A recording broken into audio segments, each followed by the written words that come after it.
Hello friends, welcome to Manu Law Classes. I am Gautam Dixit, subject matter expert GK and current affairs. आज के इस video में हम अगस्त 24, 2021 का the daily Hindu analysis करेंगे।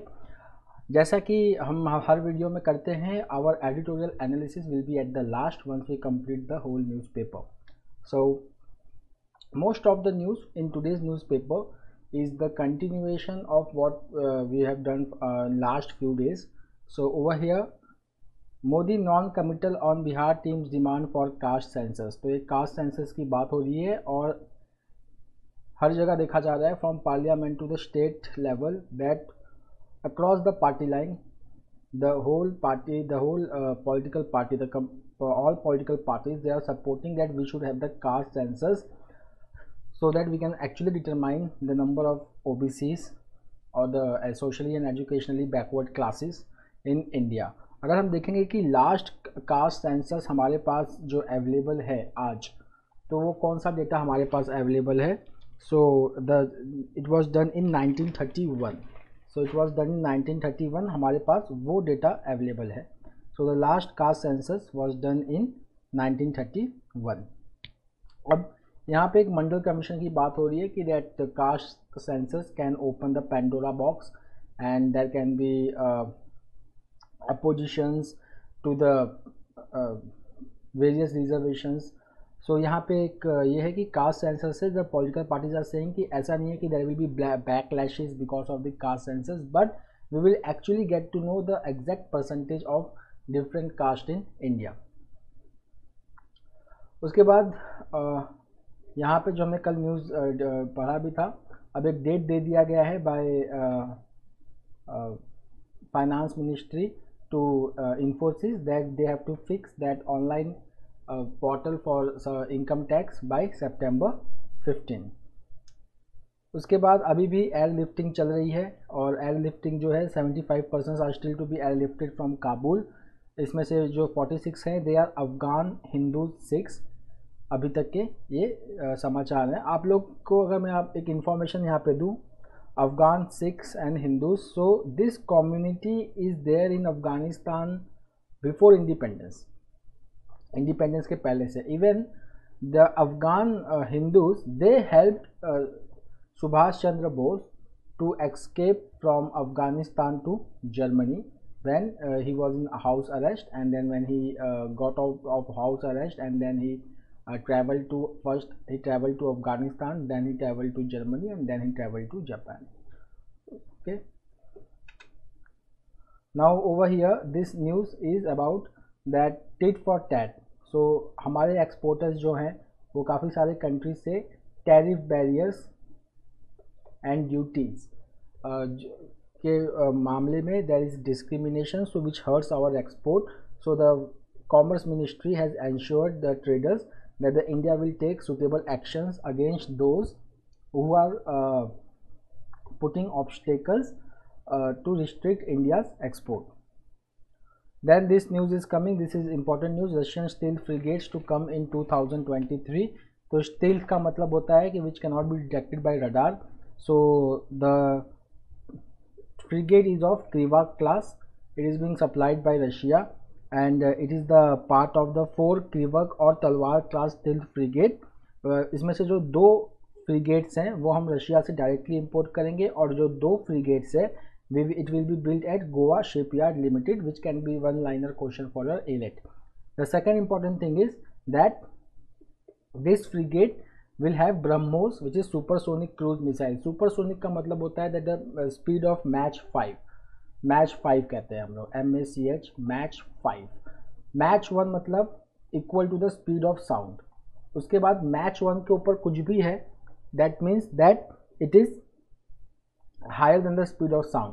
सो if I write Mach 2 का मतलब हो जाएगा that double the speed of sound. So Mach 5 का मतलब हो जाएगा 5 times the speed of sound.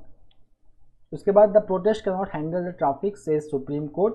तो यहाँ पे जो फार्मर्स लोग जो प्रोटेस्ट कर रहे हैं, so already the Supreme Court had passed this judgment in Shaheen Bagh judgment that the right to protest which is guaranteed under article 19(1)(b. that doesn't mean that anybody can protest anywhere or anytime.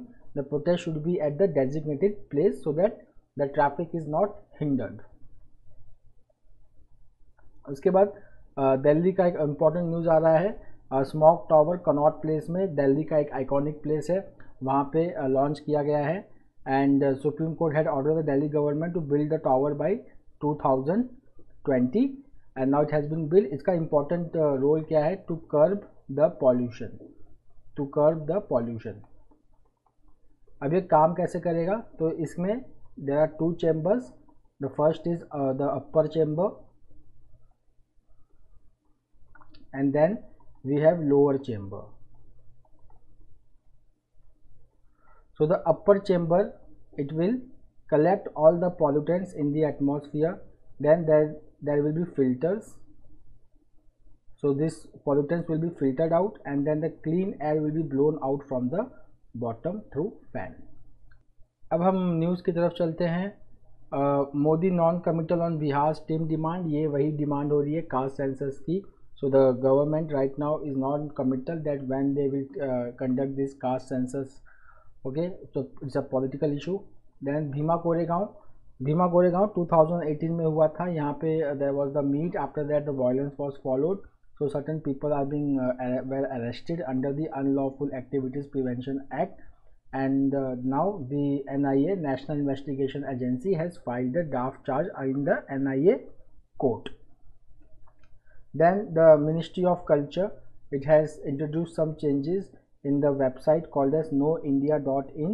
वहाँ पे जो मुगल के बारे में जो लिखा हुआ था, that it goes like that. It was the greatest ever empire in India, and before that empire the whole India was divided. They are the first empire to consolidate India.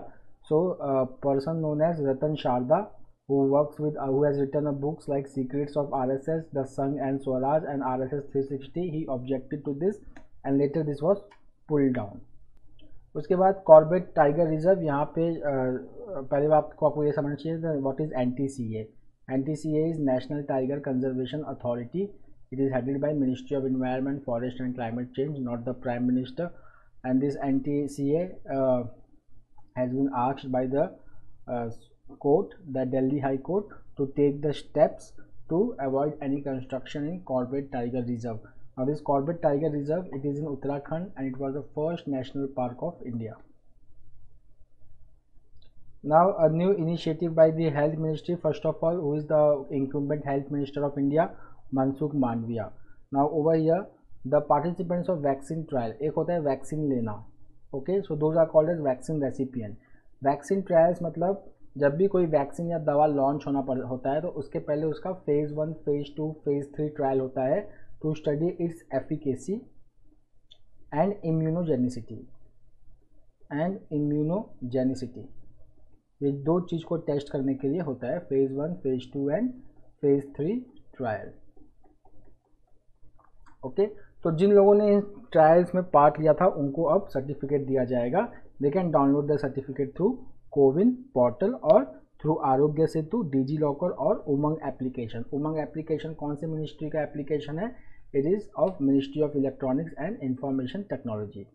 Then now people who are flying towards West Asia for job purpose, तो वहाँ के लिए एक rule है कि before you get there you have to get your RT-PCR test negative, which has to be conducted 6 hours prior to the departure.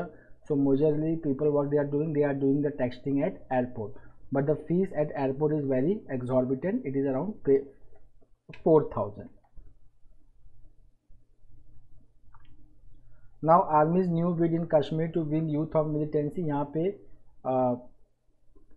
एक incident का जिक्र हुआ है in the peak of militancy 1990s इन कश्मीर की अगस्त 23, 1998 में करीब 23 लड़कों को रेस्क्यू किया गया था एंड मिलिटेंट्स की तैयारी थी कि इनको पाकिस्तान में पहुंचा दिया जाए and if they would have joined the Pakistan then they would have become the terrorist, but they were rescued by Indian army and now this all 23 boys they are living very normal life. तो इनके ऊपर एक film जो है वो दिखाया जा रहा है to show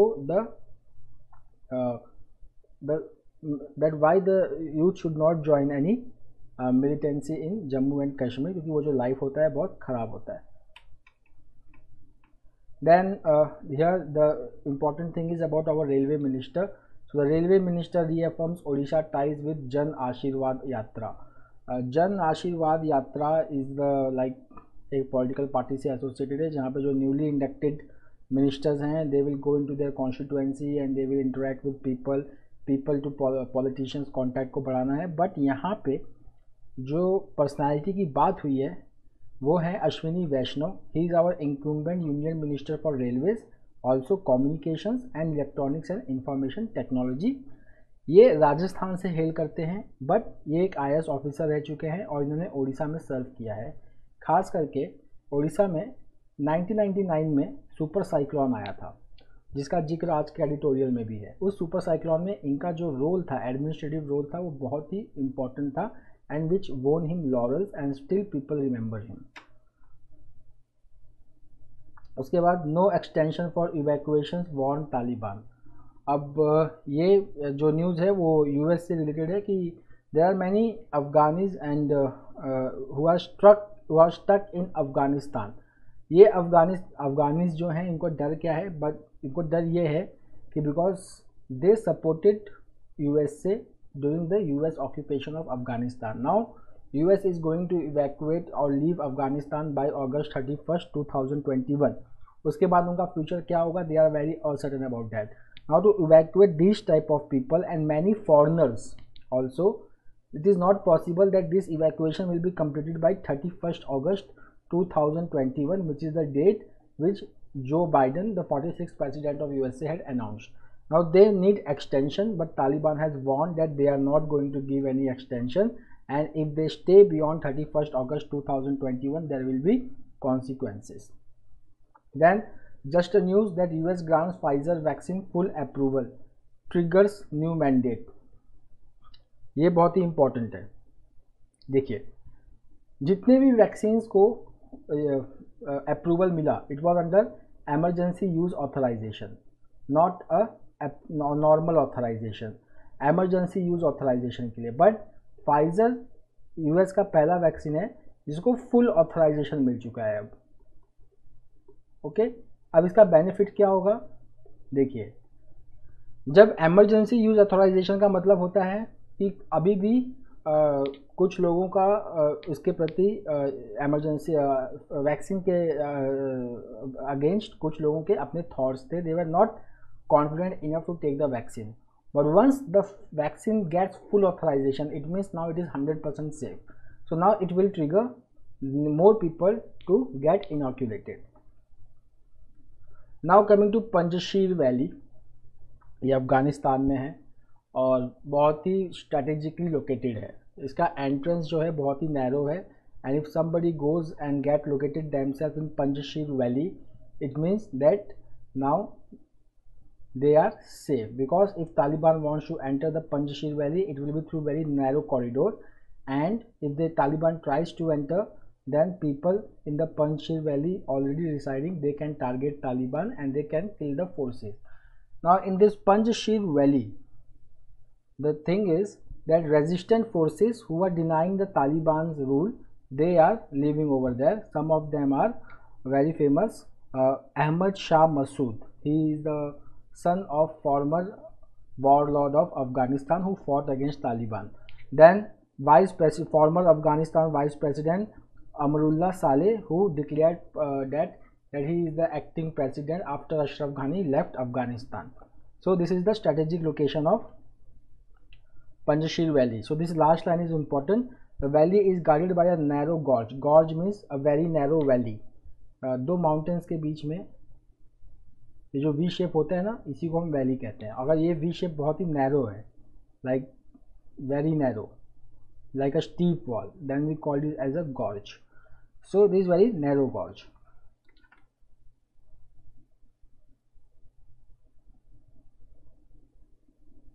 then Harris vows enduring engagement in Asia. हमने कल के पेपर में पढ़ा था कि the Kamala Harris 49th vice president of USA, she is on a tour to Asia. तो यहाँ पे क्या हुआ है कि एक्चुअली मैं बताता हूँ कि इसका पर्पस क्या है, इस टूर का पर्पस क्या है. कि अमेरिका के जाने के बाद मीन्स अफगानिस्तान छोड़ने के बाद, now there is the problem going on with the US allies, example India, कि what will be the future of Afghanistan after the US exit? Will US be playing any role in this region again? So in order to allay all those fear, that was the purpose of this visit in Asia. Then Nepal prime minister Deuba behind silent campaign against Oli. इसमें politics बहुत ज़्यादा है, but इसमें जो काम की चीज़ है वो एक ही है, वो ये है कि जो प्राइम मिनिस्टर हैं नेपाल के शेर बहादुर देउबा, जो रिसेंटली अपॉइंट हुए थे after the Supreme court order, इन्होंने एक ऑर्डिनेंस पास किया है और कहते हैं कि अगर किसी भी पॉलिटिकल पार्टी के 20% लोग उस पार्टी को छोड़ के किसी और पार्टी में चले जाते हैं, then it will be called as split, पहले जो 20% था इट वॉज 40%, मतलब कि अगर स्प्लिट हम कब मानेंगे, हाँ स्प्लिट हम तब मानेंगे जब किसी भी पॉलिटिकल पार्टी के 40% लेजिस्लेचर उस पार्टी को छोड़ के दूसरे पार्टी में जाते हैं। बट अब ये जो सीलिंग है इसको घटा दी गई है कि अब अगर सिर्फ 20% लोग भी अगर इस पार्टी को छोड़ के दूसरे पार्टी में चले जाते हैं, then it will be called as split, Then only one news from here, the routes of economic recovery depends as restrictions ease। तो यहाँ पे जो है इकरा की बात हुई है, इकरा इज़ अ रेटिंग एजेंसी, तो यहाँ पे इकरा रेटिंग्स ने कुछ अपना रखा है कि धीरे धीरे अब क्या हो रहा है कि कोविड-19 related curves they are getting eased out, उसकी वजह से क्या हो रहा है कि इकोनॉमी जो है वो फिर से रिबाउंड कर रहा है। ओके, अगर हम सारे डेटाज देखें जैसे electricity generation, GST, e way bill, non oil merchandise exports output, CIL's output, petrol consumption, then rail flight traffic, PV output, ये सब अब इंक्रीज हो रहा है, which is showing rebound in economy.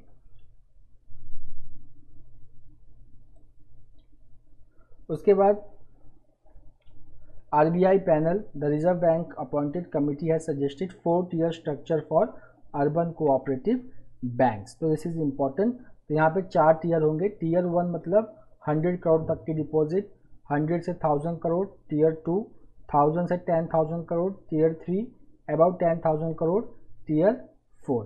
Okay, इसके साथ साथ इसने ये भी बोला है कि RAR risk weighted asset ratio should vary from 9% to 5% and for tier 4 USBs the Basel norm should be followed. अब यहाँ पे बेसल नॉर्म्स क्या है? Basel norms are basically related to banking sector. इसका एम क्या होता है? To increase the resilience of banking sector. So there are Basel norms, Basel 1, 2, 3, 4। So this Basel norms is very important to तो इसमें क्या होता है ना कि जितने भी डिपॉजिट्स बैंक में होता है वो सारे डिपॉजिट्स बैंक लोन के रूप में लैंडर्स को दे नहीं सकती। ओके, तो यहाँ पे क्या होता है कि बेसल नॉर्म्स फॉलो करना पड़ता है कि that some part of the deposit has to be accounted as the risk to weighted asset ratio, कि रिस्क कितना लिया है और उसके पास एसेट खुद का कितना है, उसका एक रेशियो निकालेंगे। उस रेशियो के ऊपर कोई भी वो नहीं जा सकता। तो इसमें क्या होता है कि रिस्क को मिनिमाइज़ करने की कोशिश की जाती है। हमेशा बैंक को कोशिश करना चाहिए कि रिस्क वेटेड एसेट रेशियो कम से कम रहे। अगर ये रेशियो ज़्यादा है तो बैंक के पास रिस्क बहुत ज़्यादा है, कम है तो risk the bank is healthy. Then finance minister unveils ₹6 lakh crore asset monetisation plan. So ये इसकी बात हमने बजट में भी की थी, अब ये फिर से इसको लॉन्च किया जा रहा है। एक चीज़ जो आपको यहाँ पे समझना है वो है what is brown field, what is green field asset. तो ब्राउन फील्ड का मतलब होता है कि जो एसेट पहले से क्रिएट किया जा चुका है बट उसका यूज़ नहीं हो रहा, तो ये गवर्नमेंट के लिए लॉस होता है। तो गवर्नमेंट क्या करेगी कि ऐसे सारे ब्राउन फील्ड एसेट को प्राइवेट सेक्टर को देगी कि ताकि वो उसको ऑपरेट कर सके, that they can operate it and generate the revenue for themselves and for the government.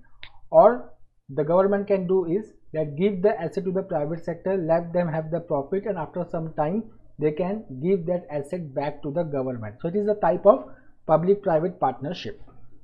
Okay, so from the sports, the Indian men's basketball team qualified for FIBA Asia Cup 2021 by drawing a match with Israel।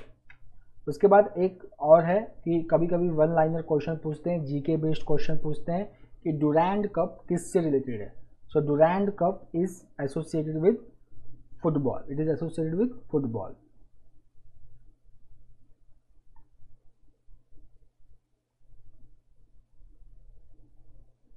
उसके बाद T Mariyappan won the men's high jump gold medal in 2016 Rio Olympic game. Okay, तो ये हम लोगों को थोड़ा सा इसको याद रखना है कि now he has one the, Mariyappan has one the gold medal in the Olympics.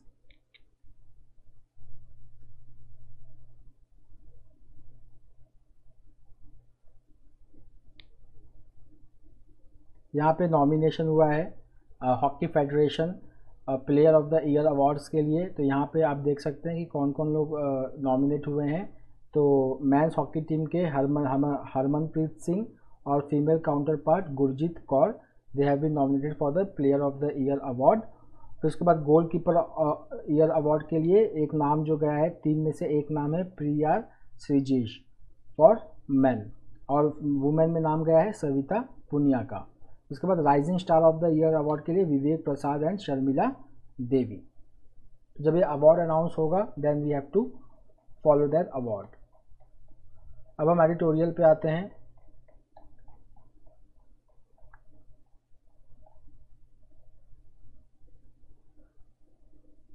इस एडिटोरियल में स्टेइंग इन्वेस्टेड में the author has raised the point कि रशिया, चाइना, इन्होंने अब ईरान, इन्होंने अपना डिप्लोमेटिक मिशन जो है वो वैकेट नहीं किया अफगानिस्तान में। They relocated to Kabul airport but they have not left Afghanistan. But India, they have left Afghanistan. उनके सारे the diplomatic consulates has been closed.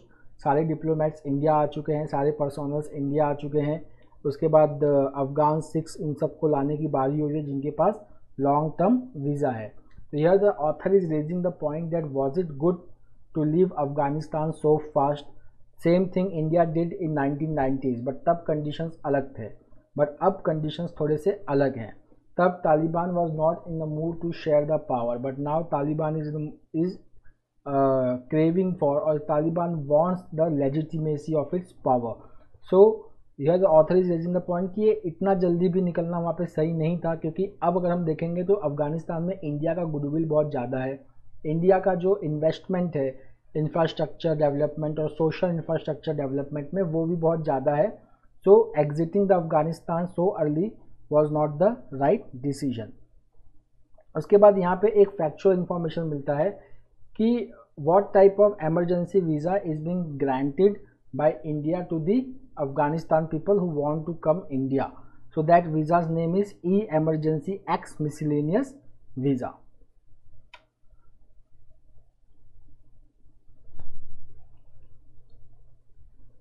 Then again the article related to Afghanistan. तो इस आर्टिकल्स के अगर हम हाइलाइट्स अगर देखें तो यहाँ पे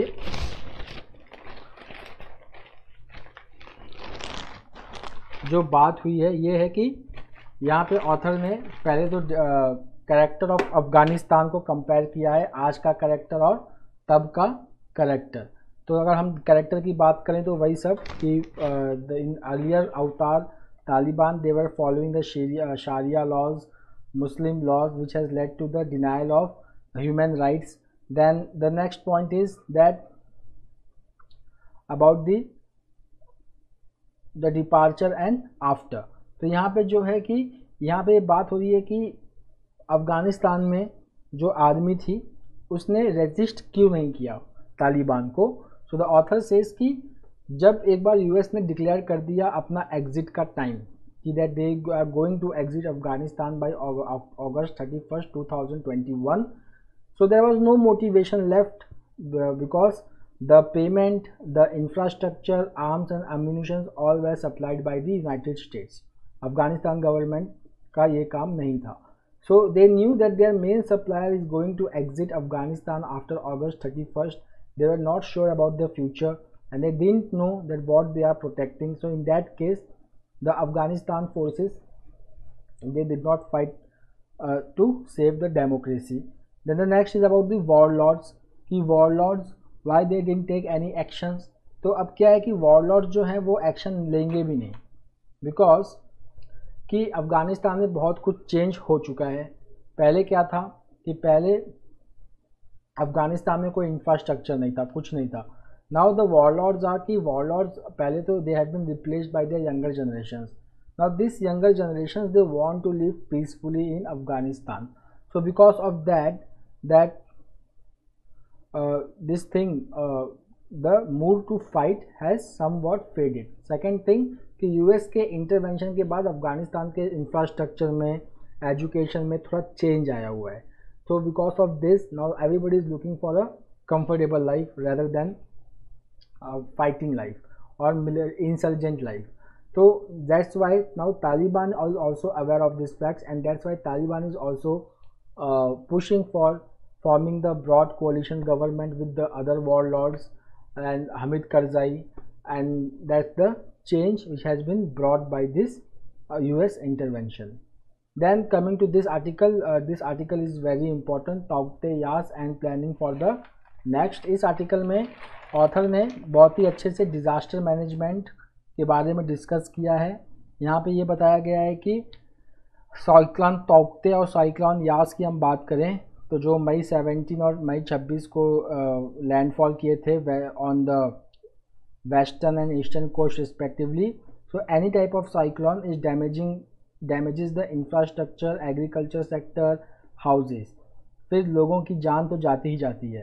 So because of this the development process gets a setback. If we see the recent trend, so now the cyclones have become more frequent.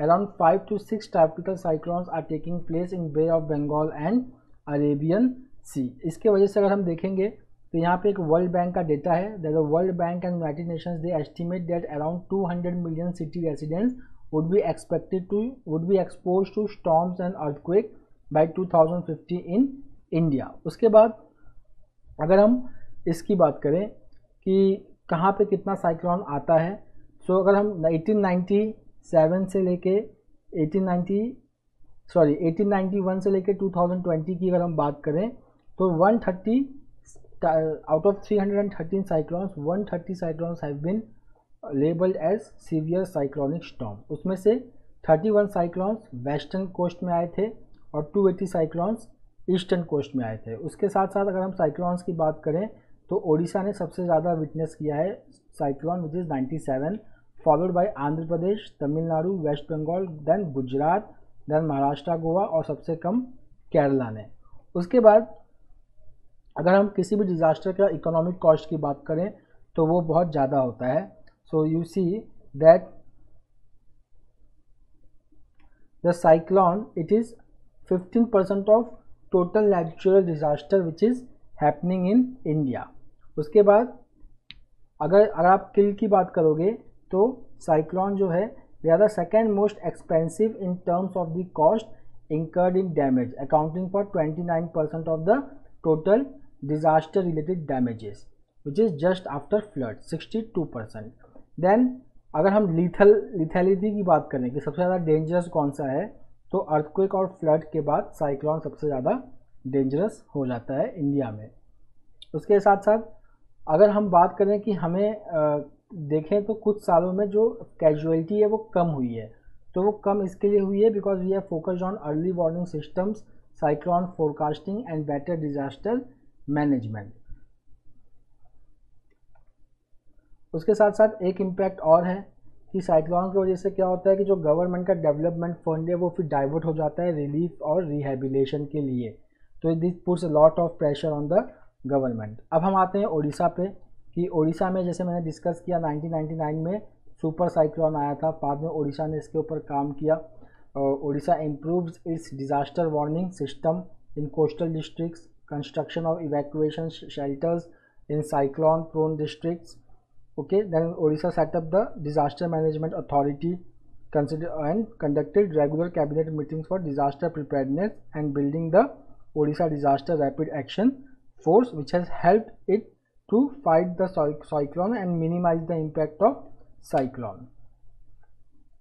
Then coming to this essential steps, these are like what steps we can take to fight the disaster, especially due to cyclone. The first is to improve the cyclone warning system. The second is to increase the shelter belt plantations and mangroves in coastal areas. Then the third one is like long-term mitigation measures such as building cyclone resilient infrastructure. Then to improve the river connectivity to prevent waterlogging. Then the next one is installing disaster resilient power infrastructure in the coastal districts, then concrete houses, then awareness campaign. The next is coordination between center and state. Now the economy is struggling to recover. यहाँ पे जो first paragraph है that sets the tone of the whole write up. यहाँ पे international monetary fund का एक report आता है वर्ल्ड इकोनॉमिक आउटलुक. यहाँ पे ये बताया गया है कि the global economy is going to rise by 6%, but the same thing is not going to happen with developing economy. So developed economy will grow faster, but developing economy उतने fast तरीके से ग्रो नहीं करेगी. अगर हम इसके पीछे का रीजंस देखें तो पहला रीज़न होता है वैक्सीन का. The vaccine roll out in the western country and the percentage of inoculation in the western country is very fast. The second is about the government support. तो गवर्नमेंट का जो stimulus था वो बहुत ज़्यादा था फॉर रिकवरिंग द इकोनॉमी. और जो गवर्नमेंट का स्टिमुलस था वो दो टाइप से था. एक इंडस्ट्री को हेल्प करना, दूसरा लोगों के हाथ में पैसा देना so that they can create the demand. अगर अब हम सिर्फ इंडिया की बात करें तो इंडिया में क्या हुआ कि एक तो हमने अपनी वैक्सीन प्रिपेयर्डनेस अच्छी नहीं रखी. सेकेंड कि हमने इन्वेस्टमेंट जो है वो थोड़ा सा डिले किया. अच्छा, अगर हम आज की बात करें तो आज क्या हो रहा है कि इकोनॉमी हैज़ कॉन्ट्रैक्टेड बाई 7%. उसके साथ साथ retail inflation is more than 6% which is above the comfortable limit of RBI. Then consumer spending भी बहुत स्लगिश है. जैसे कि अगर हम ग्लोबल मोबिलिटी इंडेक्स डेटा को देखें तो the thing is not very rosy. Then अगर हम बैंक क्रेडिट देखें कमर्शियल सेक्टर के लिए तो वो काफ़ी कम हो गया है. Then domestic spending by government it has also lessen, but there is one hope that because of good collection of goods and services tax there can be revival of government infection. उसके बाद author says that कि अब third wave की दिक्कत आ रही है. Third wave की दिक्कत क्यों आ रही है? क्योंकि वैक्सीन का म्यूटेशन होते वायरस म्यूटेट कर रहा है. So there can be another source of disruption. तो यहाँ पे क्या है कि गवर्नमेंट को फोकस उन्हीं सब चीज़ों पे करना चाहिए जहाँ पे वेस्टर्न कंट्री ने फोकस किया. एक तो वैक्सीनेशन के रिच को बढ़ाना, ठीक है, ये बहुत ज़रूरी है अभी के लिए to revive the economy. Then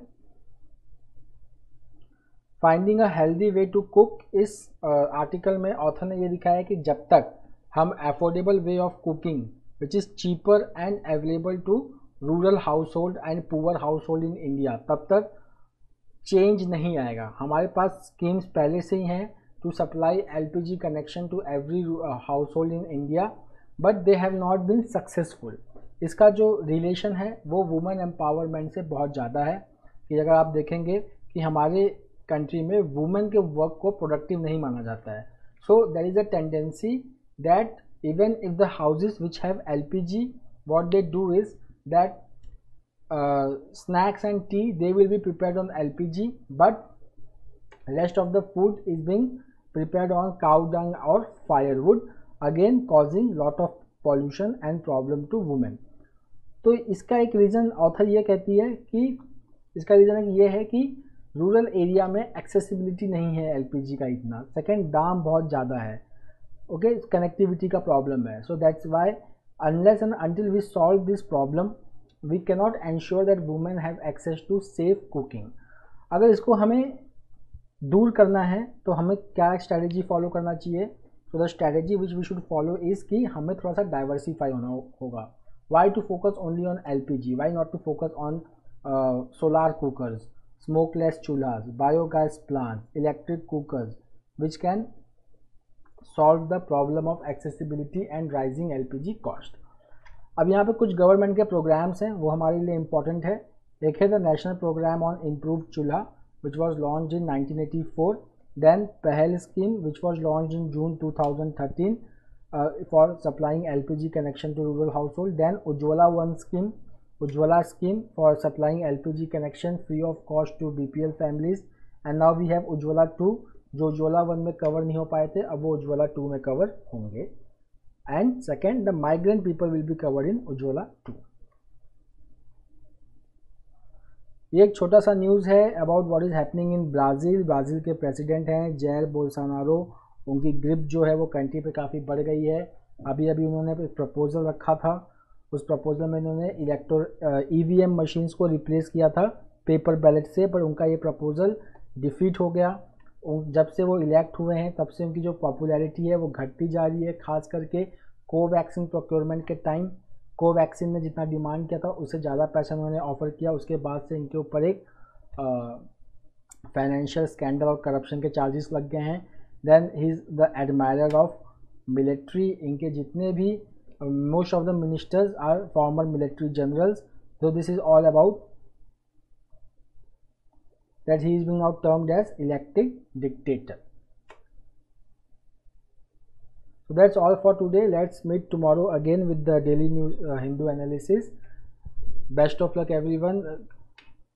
Have a nice day and take care.